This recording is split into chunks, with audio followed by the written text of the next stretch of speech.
your presentation will be on Africa, understanding Africa, that's right? Okay, go ahead.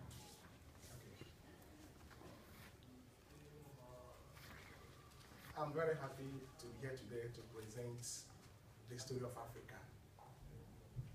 I wish to start this presentation with a short story. While growing up in the city of Onitsha, in Anambra State, Nigeria, I hated Africa.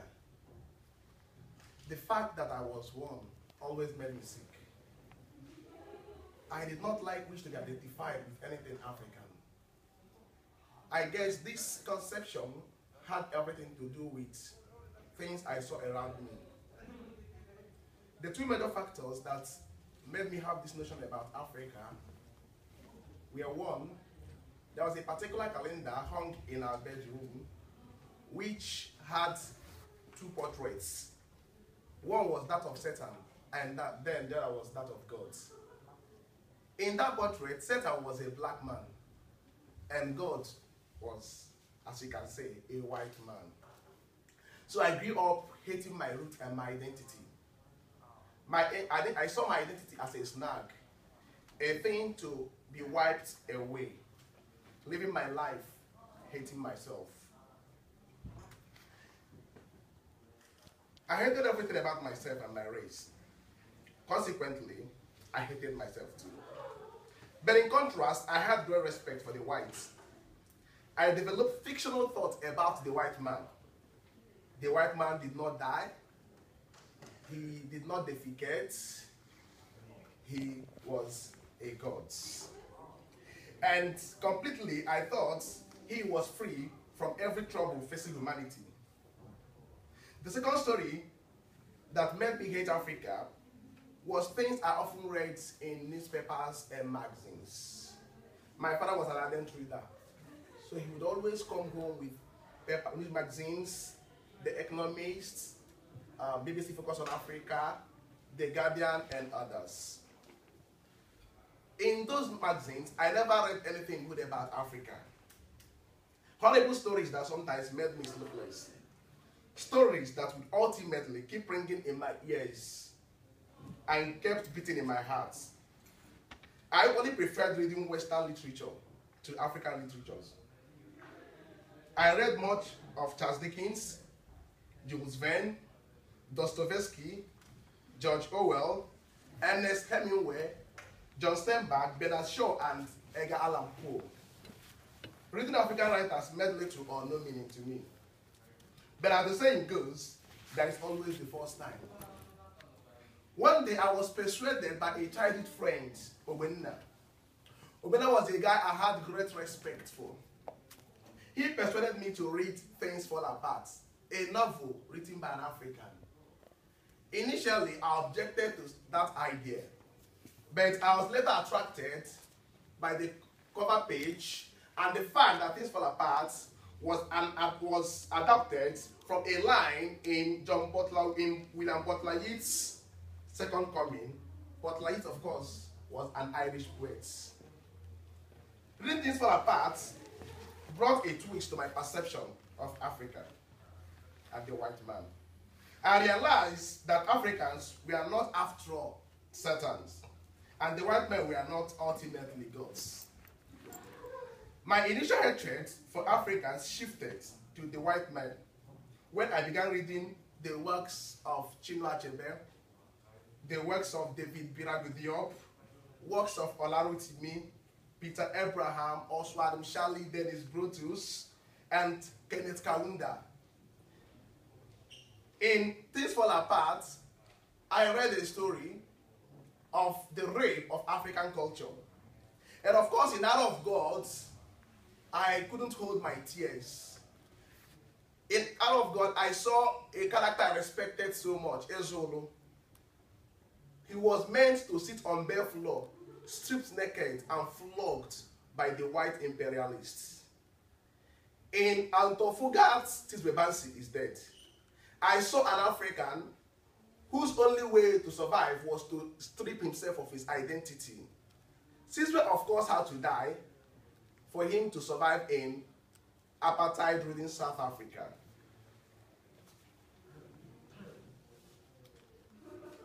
I had a very bad story for the white man after reading some of these African writers.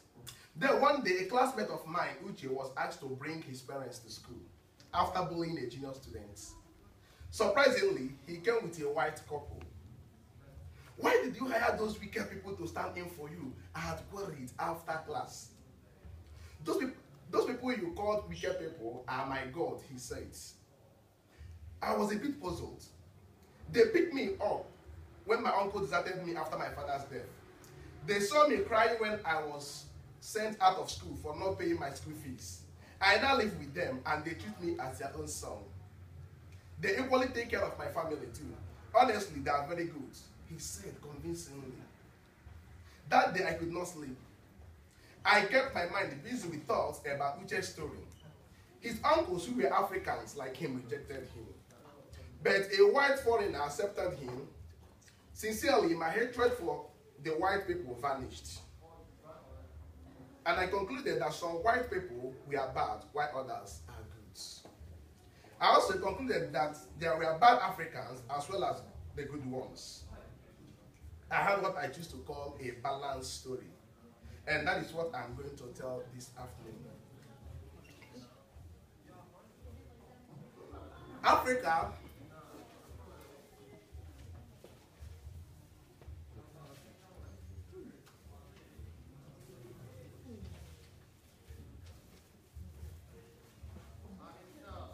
I'm from Nigeria, a country in West Africa. I'm here to tell what I choose to call the authentic African story. A very interesting story, a story just like many other stories. A story of strengths and weaknesses, of likes and dislikes. Regrettably, it has become a stereotype, a victim of dilution, unbalanced and being told to suit the whims and caprices of Western ego, without recourse to truth and sense of objectivity. Africa is the most misunderstood and misrepresented continent. Whenever Africa is mentioned, the popular image is created are that of child labor, as you can see, child labor, child soldiers, poverty, diseases, war and conflicts, dictators like Jembede Subokosa, Mobutu Sese Seko, Idi Amin, Abacha, Gaddafi and co. Stories of disaster and stories of people who are weak and unwilling to help themselves. But as the Zen Buddhist monk Shunri Suzuki says, to express yourself as you are is the most important thing. I'm here to tell the authentic African story, a story without prejudice.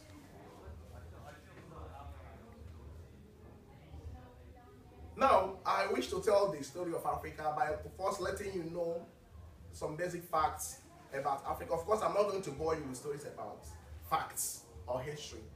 But I wish to let you know that the name Africa came from two Egyptian names, Afro and Eka, which simply means motherland. Although another version has it that it was derived from an ancient area in modern-day Tunisia known as Africa, or sunny place. Africa is the second largest continent in the world with a population of over 1 billion people. It has more than 2,000 languages. Nigeria is the most thickly populated country in Africa, while Algeria is the largest. Cairo in Egypt is the most thickly populated city in Africa, while Seychelles is the smallest country in Africa. Africa has more than 54 countries and 6 non-sovereign nations. It is a sweet place to be. Of course, I'm going to tell the story of Africa. Africa has been misunderstood in history. These are the list of countries in Africa. Africa has become a victim of, the history of Africa has become a victim of rape. I said it has been said to massage the ego of Western imperialists. Today, many people have wrong stories about Africa. Africa has been misunderstood. How Africa is misunderstood is, number one, Africa has been seen as a country and not a continent. It is very common to hear, I'm going to Africa. Have you been to Africa? And are you from Africa? As if Africa is just a country. But one would never say, are you from Asia? The other asks, are you from Japan? Are you from China or Pakistan? Then Africa has been relegated as a country and never a continent. There is one that was watching a commentary on Reuters, where one of the aides to Sarah Palin, former US vice presidential aspirant with John McCain, the aide said that her madam lost because she told people that Africa was a country. She asked, is South Africa part of the African country? So this goes a long way to show the misconception people have about the African continent.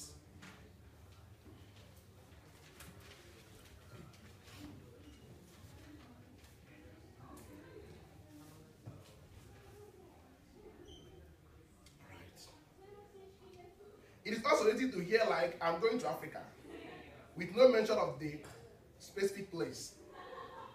I'm forced to believe that people who say these things are poor students of geography.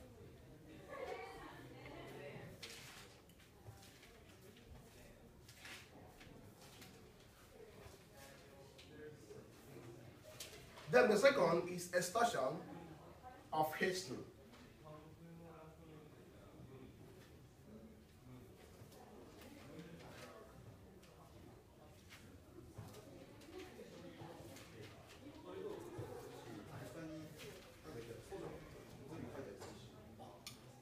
Here's a short story about Africa as told by John Locke.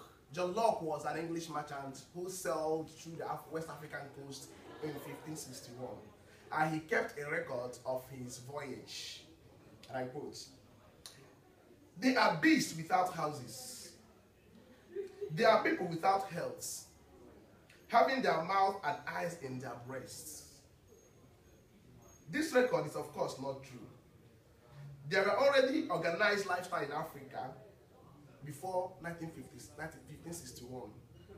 Of course, there were kingdoms of Ghana, Ashanti Kingdom, the Nweke Kingdom, the ancient Mali Kingdom. Timbuktu, Mali, was already an organized business center before 1561. The German philosopher George Hegel wrote that Africa contributed nothing to civilization.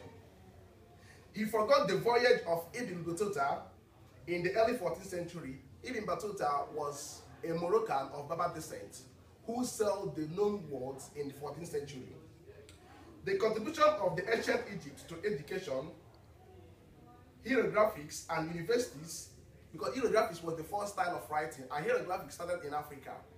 The first two universities, Al-Azhar University was in Egypt, and the second in Morocco. This university started long before the University of Bologna, which of course was the first university in Europe. Not even the contribution of Euclid, who is the father of geometry, mattered to Hegel. St. Augustine, whose contribution to philosophy was also an African. He was born in modern-day Algeria. Today, Hippocrates is reputed as the father of medicine. This is a serious extortion from history. Imhotep of Egypt, who was reputed as a physician in the 27th century BC, was vast in medicine than Hippocrates. But the European storytellers ultimately made Hippocrates the father of medicine. Other extortions of history are, one, that the name Africa came from a Roman general, Africanus. This story is not true. The ancient Greek and Latin languages had serious influence from Egyptian linguistics. So the chances are that Africanus was named after Egypt. The name Africanus ultimately came from Egyptian language, and there were several Africanus in history. Like we have Cistus Africanus, we had Tertullus Africanus,